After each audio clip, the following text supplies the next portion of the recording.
happy Thursday. This is Brandon Bastide, and thanks for joining our latest episode of Bold Leaders in Learning.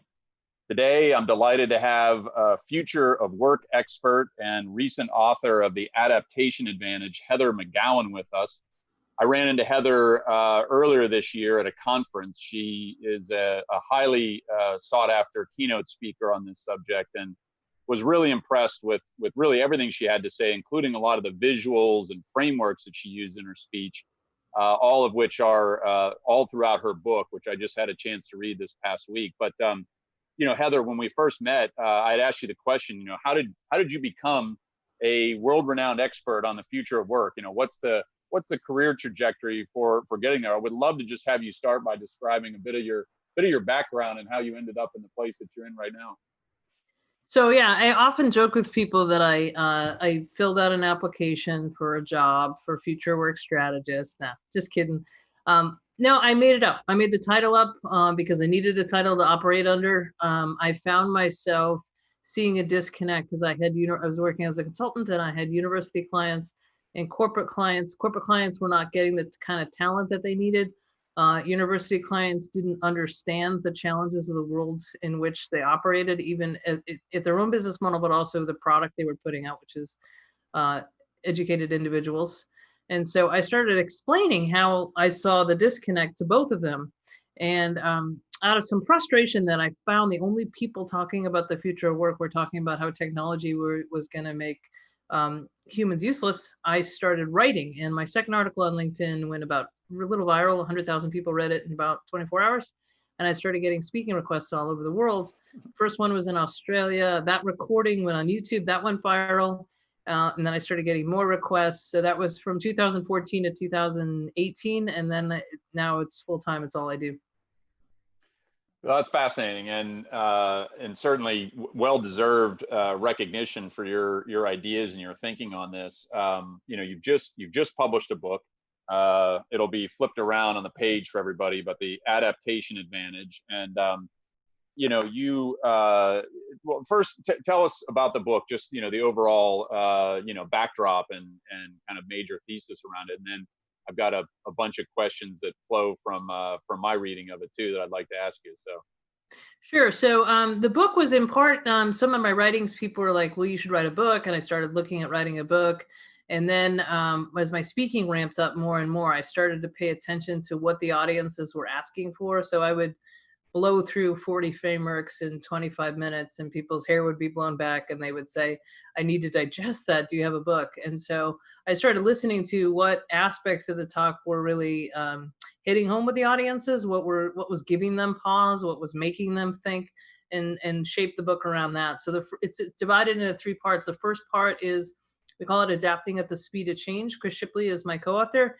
And we were just talking about the speed of, at the time we wrote the book, which was prior to the virus, technology-driven change, globalization, ways in which we're already adapting and may not realize it, to show we have the capability to adapt. Second section on what does it mean to an individual, with a lot of focus on identity, particular occupational identity traps, which I know we're going to talk about in a little bit. And then the last section of it is, how do you lead in this new normal? Because much of work in the future is going to be on learning tours. So that's not driving productivity anymore. It's inspiring human potential. Takes an entirely different approach. So that's the overall. And the point of the book is three things. Future work is learning and adaptation. To do that, you have to let go of the way you've always done it, as well as, and perhaps even more importantly, who you think you are. And then leading in this new normal requires establishing trust, psychological safety, and a comfort with vulnerability and failure, which is a lot for leaders to take on versus where they've been. Yeah, there's a lot to unpack there. And, I'd love to start with one of the big points you make in the book is that we have to individually and organizationally let go of what you kind of describe as antiquated notions, right? Like the idea of asking people, what do you do? And that identity. So just, tell me a little bit more about that. It was a very intriguing part of what you kind of put out there. Yeah, so the paradigm we're coming out of is education. And that's just the first 30 year life, career, which is a well-structured escalator, retirement, which was designed back when we were going to die a year or less later. And success in education was, do we codify and transfer the right skills to get you on the ladder. That was the job of education, and it was done. And now it's learn, leverage, and longevity. And in that, learn and leverage and longevity are all overlapping bands. So learn and leverage is a signal that learning, one, is continuous as opposed to education, which implies an end state. Leverage instead of work, because it signals work and learning are a combined act. And longevity, because we're making the greatest loops in human longevity at the same time we've got the greatest velocity of change, which makes for longer, more volatile career arcs. So we have this idea. We ask little kids, what are you going to be when you grow up? Absurd when you think about it. We ask university students to pick a major before they've stepped foot on campus. The only study I've seen on this, which is from the Federal Reserve Bank in New York, found that 27% of people work in the field of their undergraduate major.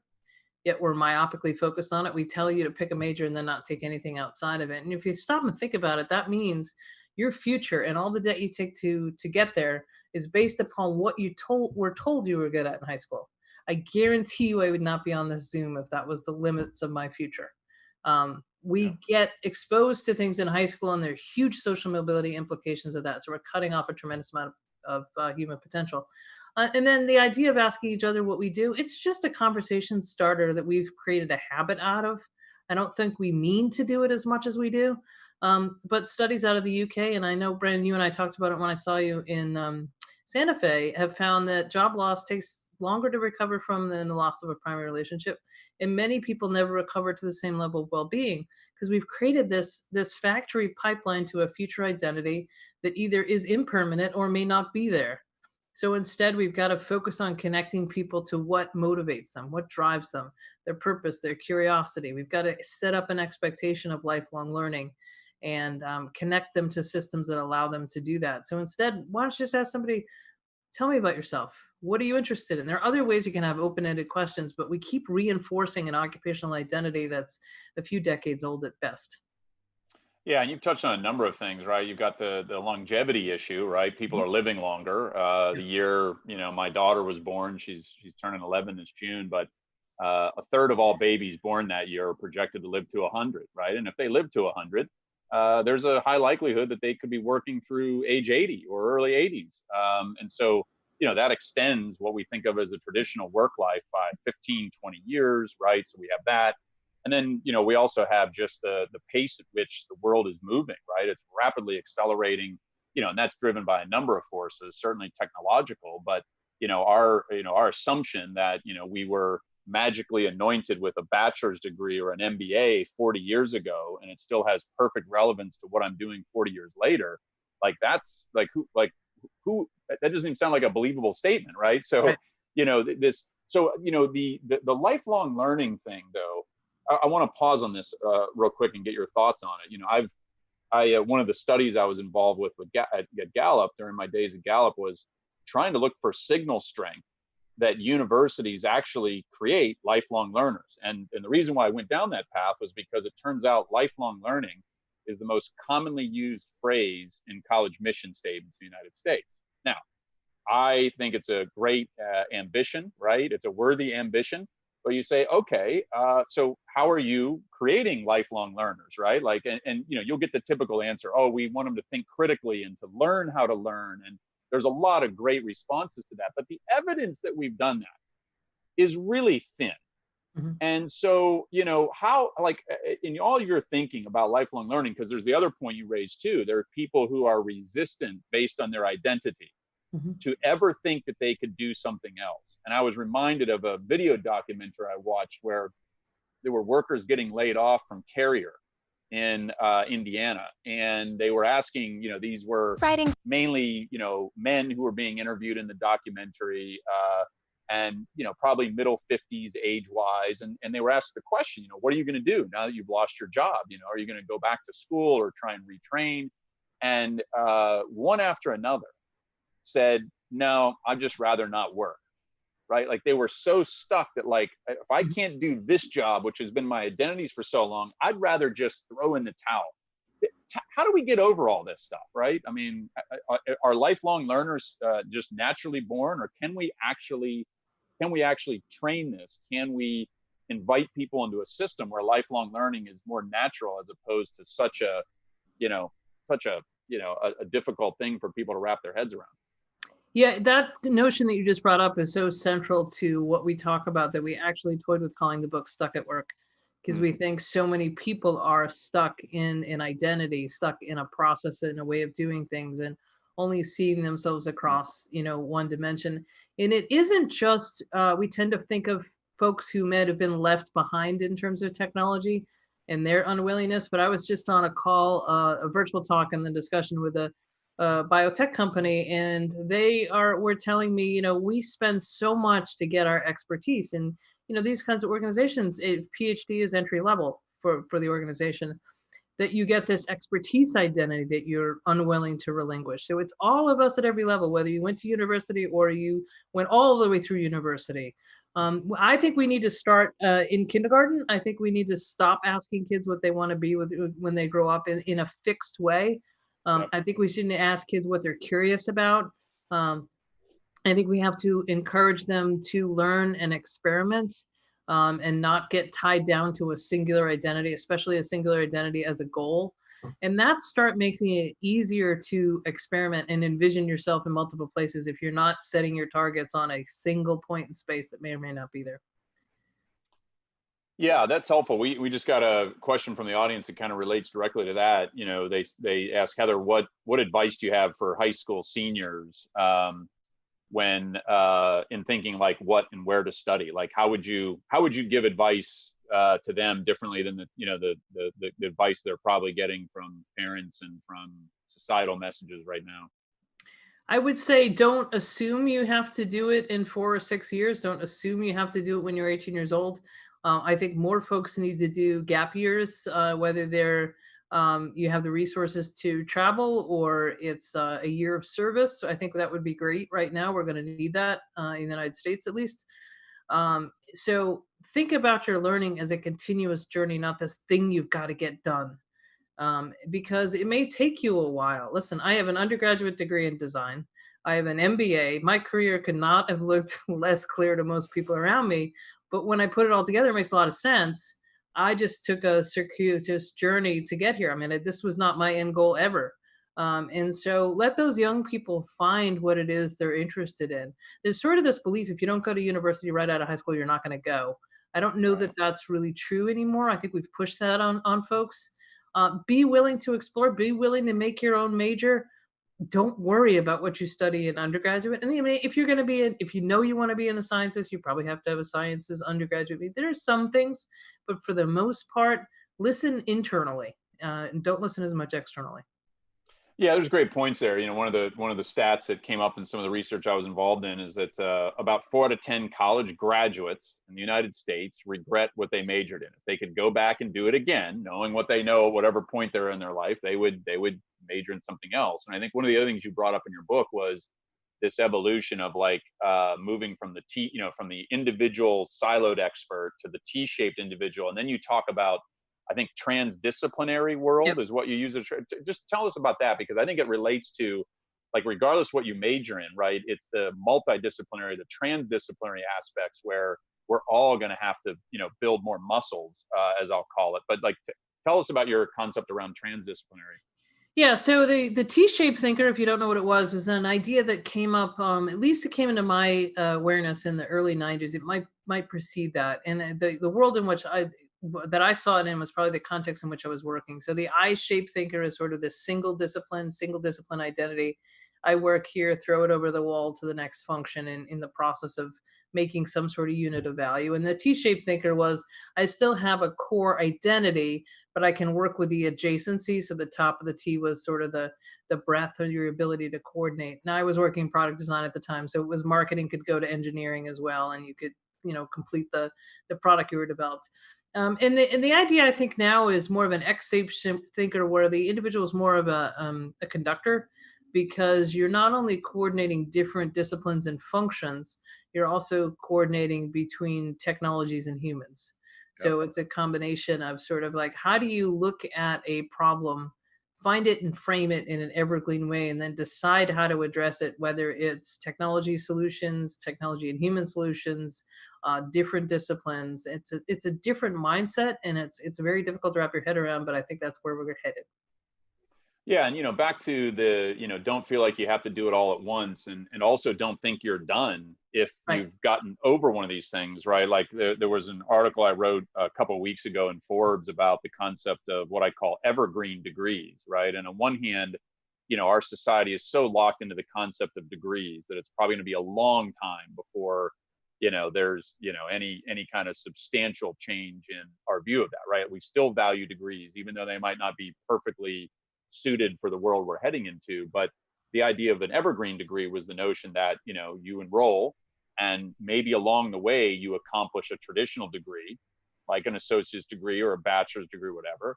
But the idea would be that you're in an evergreen degree program.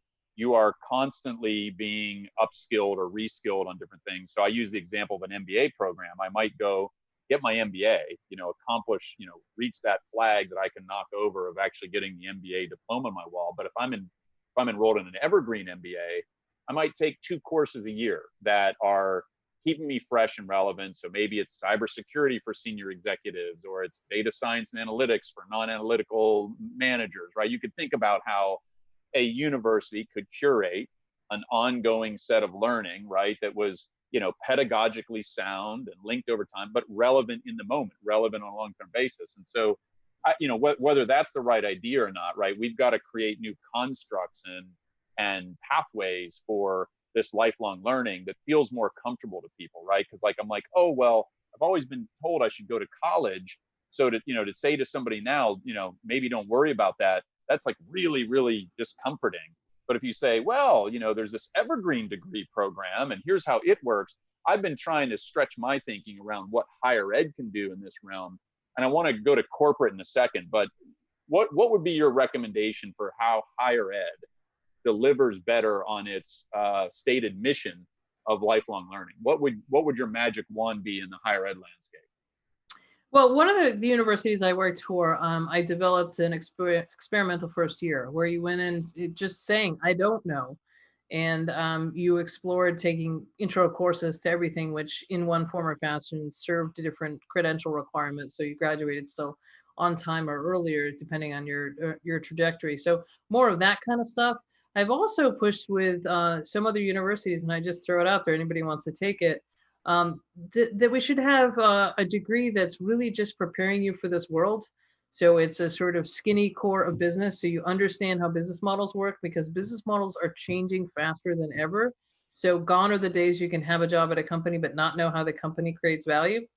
A skinny core in some form of behavior, because let's face it, we're all helping other humans adapt to change. So it could be psychology, sociology, anthropology, depending on the role you're going to work in. A skinny core in some sort of design thinking, so you know how to find and frame problems. Yeah. And then a skinny core in some form of technology, knowing it's going to be the first of everything. So maybe it's data analytics, cybersecurity, or something. So that's your entry point. So you get your first job in cybersecurity, but you got the ability to understand business, understand people, understand how to find and frame problems. And from there, you may get a graduate degree, you may continue to take courses, but you could go on any trajectory because you've got the basics that allow you. They're tools of navigation, really. Yeah, those are really, I mean, those are incredibly thoughtful ideas. Well, I would certainly endorse some of that thinking in higher ed, and in your idea of kind of the experimental year, right, where you can kind of play around. I mean, that's an interesting concept. One of the innovations we announced just a few weeks ago was what we're calling Boost Year, and it's the idea of a full semester or full year between high school and college, where it's not a gap year. It was actually designed to kind of reinvent the internship, where the whole idea is students get to interact with people in different roles, right, across different types of industries, really get a sense of what's happening, right, how teams work together, right, and then work on multiple projects that are designed by those organizations, get involved in those in a way where a virtual kind of work integrated learning project where they get feedback and input. The idea is that the biggest critique of higher education today is the work readiness of college graduates, right? No one believes, I mean, when I say no one, I'm stretching a little, but almost no one believes that college graduates are well prepared for success in the workplace. And that's not all on the shoulders of higher ed. But when you think about what higher ed can do, it's actually some fairly simple things. It could be modernizing the curriculum around some of the suggestions you had. but it's also fundamentally about making sure that students have more work integrated learning experiences and have that synapse firing between what they're learning in the traditional academic sense and how they're able to apply it. And that's old school. So for example, the co-op model, Yeah. Northeastern and Drexel, the co-op model is 100 years old. It is more relevant today than it's ever been because it's that interplay of application and and what we would call traditional learning, right, in a more academic sense. So, as we think about how this shifts into companies, one of the charts in your book that I was really intrigued by is you had the top 5 largest companies in the world, or maybe it was the U.S. in 1917 and 1967, and then in 2017. And the largest in 1917 were like U.S. Steel and Standard Oil and Bethlehem Steel. 67 it was like IBM, Kodak, GM, and then in 2017 Apple, Alphabet, Microsoft, Amazon, Facebook. And you categorized them where you said, 1917 they were companies that extracted value like natural resources. In 1967 they were companies that made stuff fast and cheap. But this was the point that got me, that all the companies in that 2017 list, let's just call it modern day, were what you call learn faster companies. Yeah. Tell me about learn faster. They're clearly winning right now. So what does it mean to learn faster as a company? Right. So the chart you just mentioned that I also use in a lot of my talks was the point I wanted to make was, we look at the shift from 1967 to 2017 and go, oh, okay, the 1967 was product companies or consumer companies or, scalable efficiency kind of companies, as John Hagel says, to 2017. Well, those are all digital companies, and everybody gets focused on the tool, missing the entire point. Is I think those companies are simply learning companies, and data is just an input for learning. Digital is just an easier way to capture and socialize learning. So if you think about Amazon, and we're all using Amazon right now, Amazon wants to sell you that product, not because of the product, but because they can learn something from you buying that product, using that product. There's an Alexa around here somewhere listening to you with that product. They get that every product is just a Trojan horse for learning more about the consumer. And Shoshana Lowenson wrote about that in Surveillance Capital. I won't get into her book, but that's how we have to think about organizations. We tend to focus on the tools as opposed to the learning that can come out of it. So organizations that are doing really well are saying, okay, what did we learn from that and what's next, as opposed to how many more of those can we produce and sell. That's the wrong. See, we've got to lift our gaze a little higher up on the horizon line. Fascinating. Yeah. And so, one of the big stats, I know you've referenced it and written about it, I have as well. It was the IBM report that came out August of last year, and they do a global annual survey. And in that survey, that one of the big findings was that the average time companies reported needing to train or upskill or reskill an employee jumped from 3 days in 2014 to 36 days in 2019. So in 5 years' time, we went more than 10x in the time needed to, let's just say, keep humans relevant at work. And so, like, it's hard for me to fathom that statistic. Like, how the heck do we cope with that? Right? And so take me into some of the recommendations that you segued to at the end of your book. Like, how do you deal with needing to take a whole month a year, if not more, to help people be constantly relevant in their workplace? Yeah, I think a lot of it comes down to our sort of old thinking that, so in 2013 or 14 or whatever it was, I think it was 14, you went away for 3 or 4 days. Excuse me. You went away for 3 or 4 days to get the skills you needed to stay relevant in 2014, and 2018 or 19 or whatever it was, you went away for 36 days. That's not the case. It's that you added up all the hours where learning was taking place. And fast forward to 2020, let's look at what's happened in the last 70 some odd days. Let's look at what's happened in the first 14 days. A tremendous amount of adaptation, a tremendous amount of learning. And lately, when I've been giving my talks, which now are virtual for the time being, I say, stop for a second and acknowledge what you've done. My God, in 14 days, I know we had 7 days, but I looked Right. on average when I was dealing with companies, and most of it, some people took a week to sort of transition, a week to get ready, and then they were alive or whatever. In the first 14 days, universities, and you and I both work with university presidents, provosts. We just talked before we came live saying if you asked 1,000 university presidents in September of 2019, could you get all of your classes online and inside of a month? 999 of them would have said no. Yep. But they did it in 2 weeks. And faculty members who said they'd never teach online are doing it. Some hate it, some like it, some realize that they can do it. Right. Leaders that I talked to who said, I just feel more comfortable if my team is in the office with me, and frankly, I'm breathing on them. And now they're like, oh my God, the amount of work they're getting done in these remote distributed teams. So Yeah. I say to folks, whether it's 4 days or 36 days, the trajectory is going like this. So, it's probably going to be 150 days soon, but really that's going to be part of work, and we are capable of it, and we've shown in this virus we're capable of it.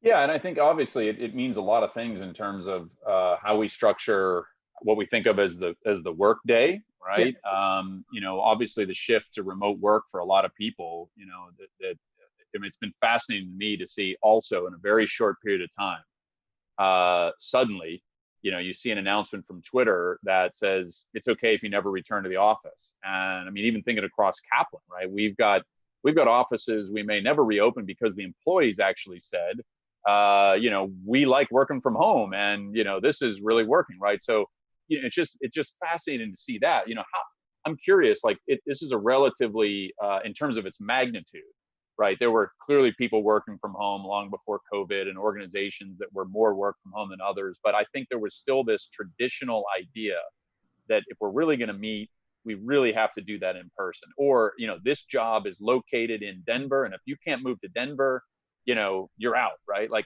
now I'm kind of thinking I can't come up with a job on my team that I couldn't theoretically hire anywhere in the world. And if the talent's right, fine, stay wherever you are.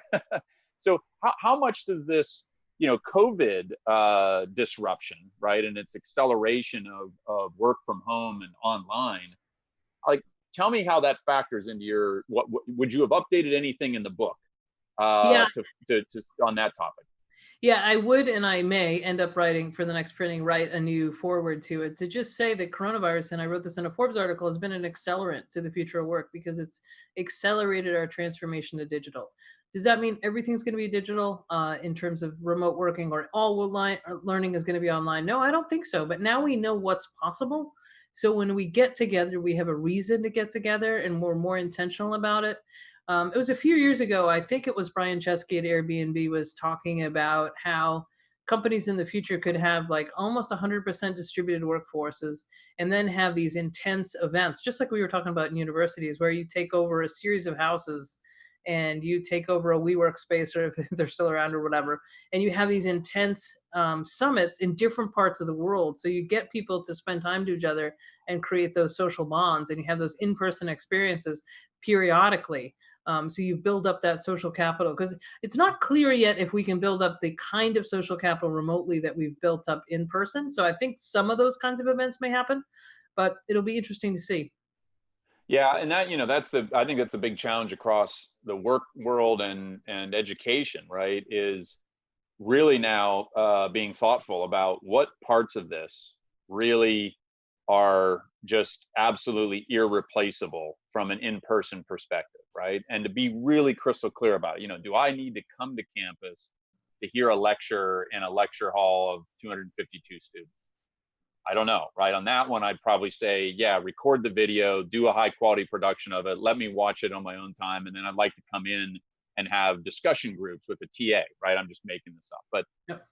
but because you've also seen this question come up in the form of students who are suing universities for refunds, saying, this online thing, okay, but it's not what I paid for. I paid for, the cultural events, the sports, the residence life, all that kind of stuff. And so, it really becomes an interesting question. What parts do we really need to continue to do in person, or ideally should do in person, versus what might not be, necessary there? That's going to be a whole new experiment for us, because we've never really, I don't think most people haven't thought about the unbundling of work or education as crystallized as it is now that we've had this, global pandemic experience.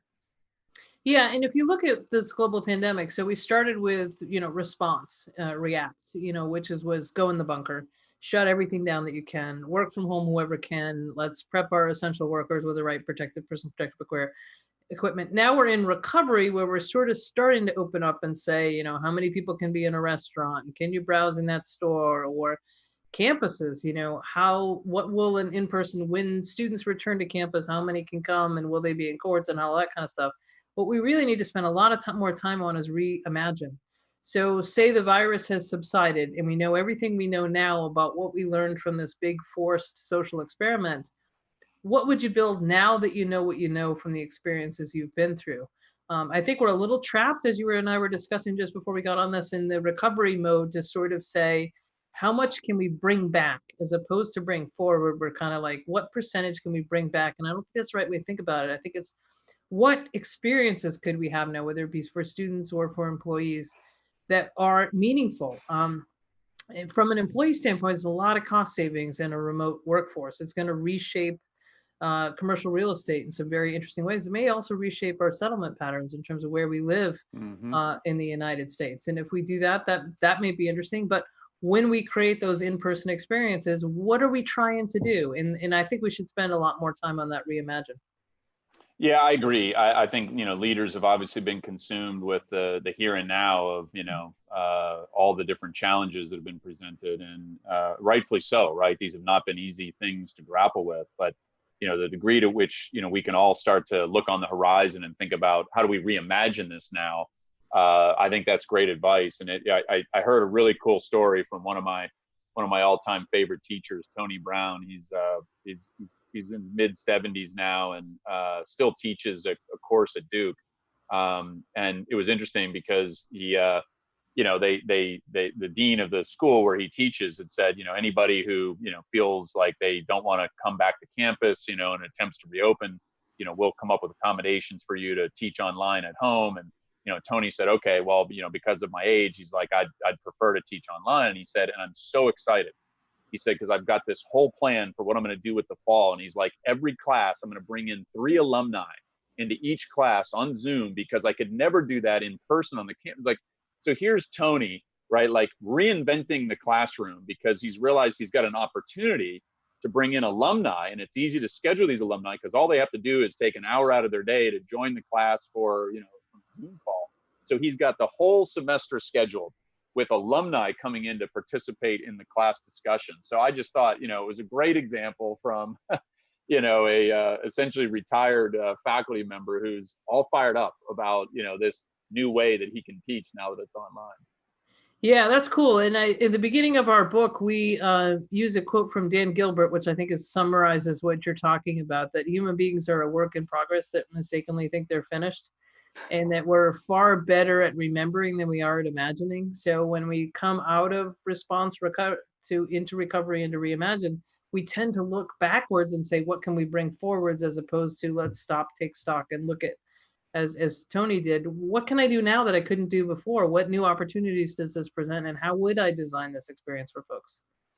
I think that's a brilliant place to wrap things up. We're all works in progress, and let's figure out how to embrace that. So the next time we all go to our post-COVID cocktail reception, or we ask a kid a question about their future, what are give me your one-liners. What's the opening line that I need to ask people now instead of what do you do?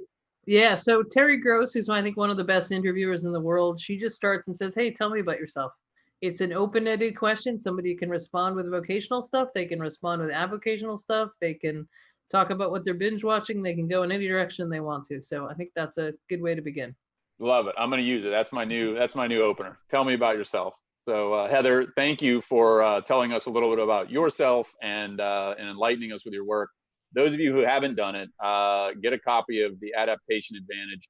It's a fairly quick read. Each chapter is kind of its own self-contained set of ideas and visuals. And I can see your design background coming through in the book, Heather, because there's just incredibly teaching visuals throughout it. So a lot of good stuff to use.